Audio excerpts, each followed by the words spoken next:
Okay, so this is part 2 of the overview of lynching.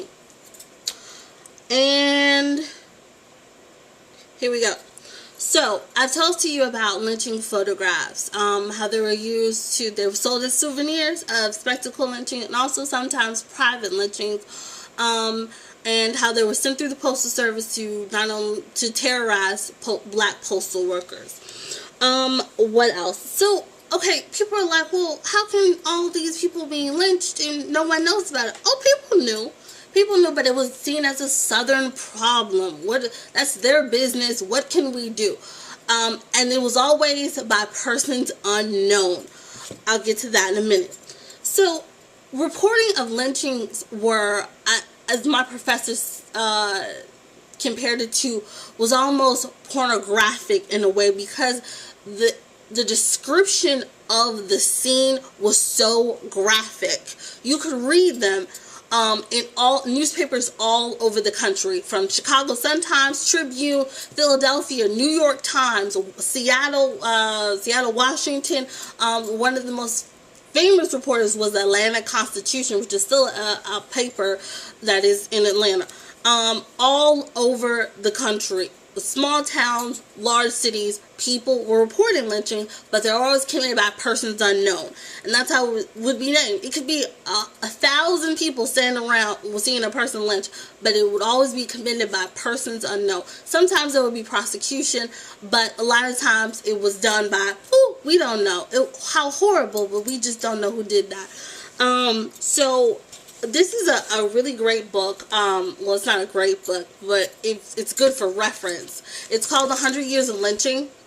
It's by Ralph Ginsberg. And what this is, with all my tabbies, is just the, it's newspaper articles of lynchings. So I'm going to, I don't know. I don't want to read it to you. Well,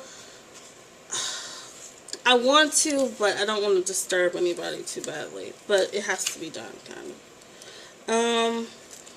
Let's see. Oh, lynchings were not only just hangings, there were shootings. When a person was lynched, it was typically torture to the body first. They would whip this person, they would mutilate their body, they would strip them naked, they would castrate a man, they would rape a woman, whatever you can think imaginable before being hanged was be done. Men and women, there was no special treatment. There was no special treatment. What else? So, what am I going to say?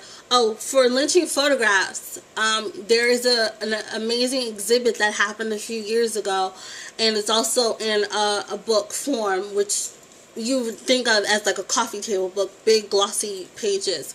It's called Without Sanctuary. I will put that in the link below. It's not for the faint of heart. It is just mutilated bodies hanging from trees. But if you want to know what these people went through, what was being distributed as souvenirs, like when you go to like the circus and you get like a poster or something, same thing. So I'm gonna read something in here from here. I'll be right back so I can read it. Okay, so in the following videos, I'll be talking about that not only men but women were lynched as well. And when, pro-black nationalists and the pro-men on YouTube talk about lynching, we were lynched. Well, women were lynched as well. The numbers are definitely less. I have to pull up my Excel file, but I'm gonna say about 120 women were lynched that we know. The numbers will never be accurate. They can only get so close because lynchings were sometimes reported and the other times they weren't. So So what we know is approximately 5,000, but sometimes people are just afraid to say that my brother's missing, I don't know what happened, I fear the worst. Some people did just run away in fear of lynching, but some people were just caught, and people were afraid to report it because they were scared of persecution as well. So I'm going to read to you this disturbing report, and this is how it was reported in the news. This is in the Vicksburg, Mississippi Evening Post, February 8th, 1904. Lynched Negro and wife were first mutilated. I'm not really even sure what this man did. I think he was accused of murder. And what happened was that him and his wife went on the run, and they were eventually caught while they were running. And this is an eyewitness report of what happened to these people before they were burned at the stake. An eyewitness to the lynching of Luther Hobart and his wife, Negroes, which took place in Doddsville yesterday, today gave the Evening Post the following details concerning retribution enacted from the couple prior to their cremation yesterday. When the two Negroes were captured, they were tied to trees, and while the funeral pyres were being prepared, they were forced to hold out their hands while one finger at a time was chopped off. The fingers were distributed as souvenirs. The ears of the murderers were cut off. Hobart was beaten severely, his skull fractured, and one of his eyes knocked out with a stick, hung by a shred from the socket. Some of the mobs used a large corkscrew to bore into the flesh of the man and woman. It was applied to the arms, legs, and body, then pulled out, the spirals tearing out big pieces of raw, quivering flesh every time it was withdrawn. Now, yeah, that was reported in a newspaper, the local newspaper, and now this is accessible, so if you knew somebody, you could get access to it. So imagine picking up your local newspaper and reading that, and that's what people did. They were reported in graphic detail.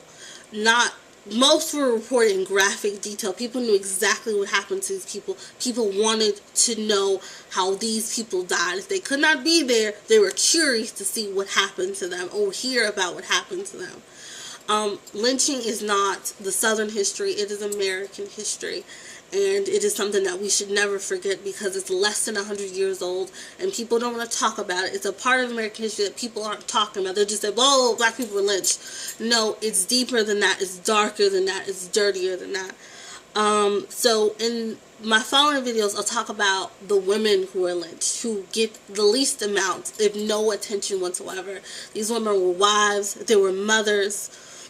Most of those women were killed because the person that they were looking for, which was sometimes their husband, their sons, were not found. They ran off, they left their mother, wife, sister, and they had to pay the price for it. Not all the women were innocent, but most of the time they really were. So in my future videos, I'll talk about those women and give their stories because for so long it's been silent. So thank you for watching. I'm sorry if this disturbed anyone, but it had to be said. So I'll talk to you really soon. Bye.